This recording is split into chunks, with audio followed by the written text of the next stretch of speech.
Quit Culture comes to a close, we would like to highlight some of our past Smoke Break episodes.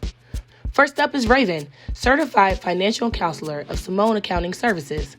Going into the new year, it's always important to set new goals. Here are tips for anyone looking to reach new financial heights in 2023.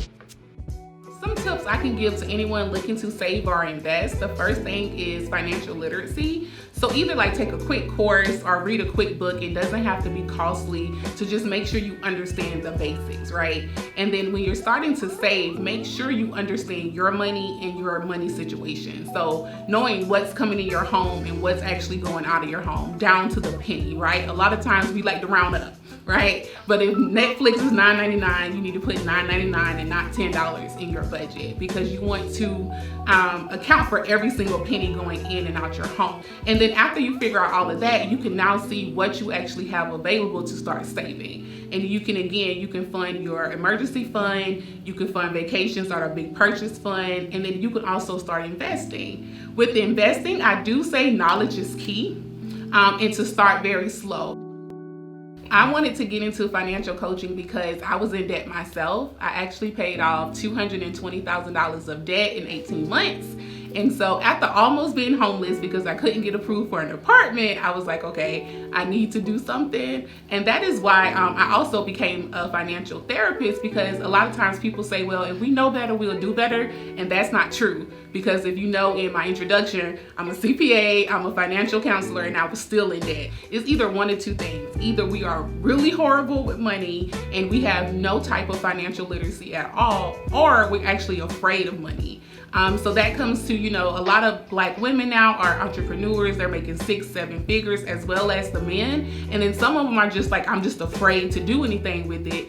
And then again, you have the other people who was kind of like me. We were in debt, not knowing how to budget our money.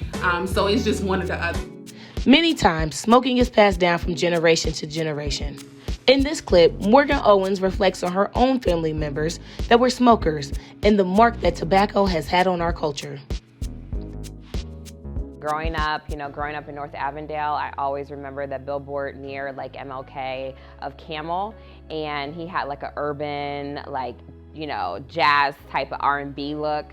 So it was definitely geared towards our community. I can remember my grandfather on my dad's side always smoking. My grandma, my mother's mom smoked, Pall Mall cigarettes. But that was the time back then, right? That's how they handled just going out. People go to socially drink. They would socially smoke, playing cards, going to dances. I definitely urged my grandfather to quit smoking. You couldn't tell him nothing, he was gonna go out with a cigarette in his hand. That was their generation. They didn't know any better. That's how they handled stress. Growing up in a Black household, we love to eat, we love to drink, we love to party, and that's our thing. Culturally, community, having fun, dancing, not serious topics like, hey, have you gone to the doctor lately? Hey, have you been tested? Hey, do you know your cholesterol level? Those aren't topics we talk around the table. Especially Black women, we tend to put ourselves last. My mother, she's a phenomenal woman. She's a teacher, she's a mom, she's a wife, and she's always put others first. I've never seen her ever put herself first, because that's not how, we're supposed to do things. As Black women, we're supposed to tend to our husbands, our significant others, our family, our job. And then when we have time, if we have time, we take care of us. And so with that, it's very important for me when I tell my clients, my audience, to take time out for you, because if you're not here, who's gonna do the work, right? And so, like I said, getting over historical, cultural expectations of what, health is in the Black community, that's just the physical, not even talking about the mental health, which is a whole nother topic, right? When you quit smoking, your health outcomes improve. Alandis, co-founder of Black Art Speaks, remembers the impact that the first 30 days of her quitting smoking had on her health, and how tobacco companies are going through a rebrand from cigarettes to vapes. I think that when you stop for 30 days, it's like you don't know how good your health will be until you stop. So I think they owe it to themselves to at least try to stop for 6 months. But I think after the first 30 days, most people start feeling the positive impact of it, right?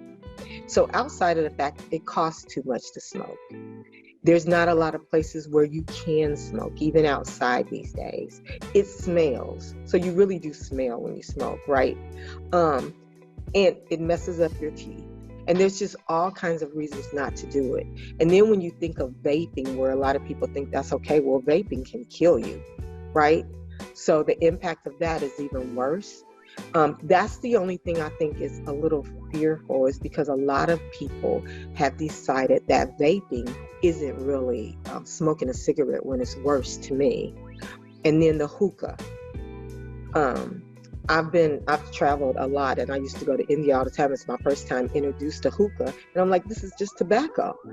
Do you know what I'm saying? So I think that glamour part is still there, but not so much in the cigarette piece, in the like traditional cigarettes, but I still think it's the glamour piece is out there. I have this, I love Nike. Just do it. Just make your mind up and do it. And then give yourself grace when you fall off. So many people, when they pick back up, they just giving in, as opposed to saying, hold on, I messed up. Let me get back on the right road. Give yourself grace when you mess up. It's okay to mess up, but you need to stay on the path.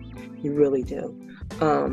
And I think people seeing videos about what's happening and figuring out how to meet people in their communication mode, like how do they talk to each other, putting it on Snapchat because everyone sees it.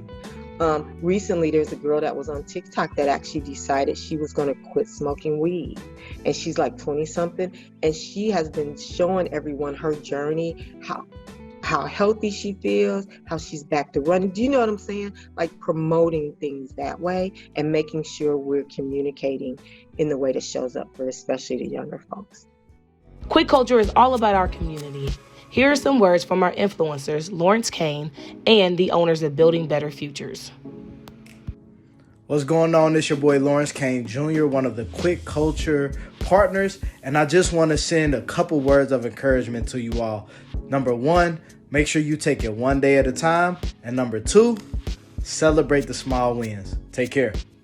Hey guys, I'm Coach Will. And I'm Coach Dacre. And we are the trainers and owners of BBF, Building Better Futures. A good way to quit smoking is to replace the unhealthy habit with a healthy habit. Just like exercise or meditation.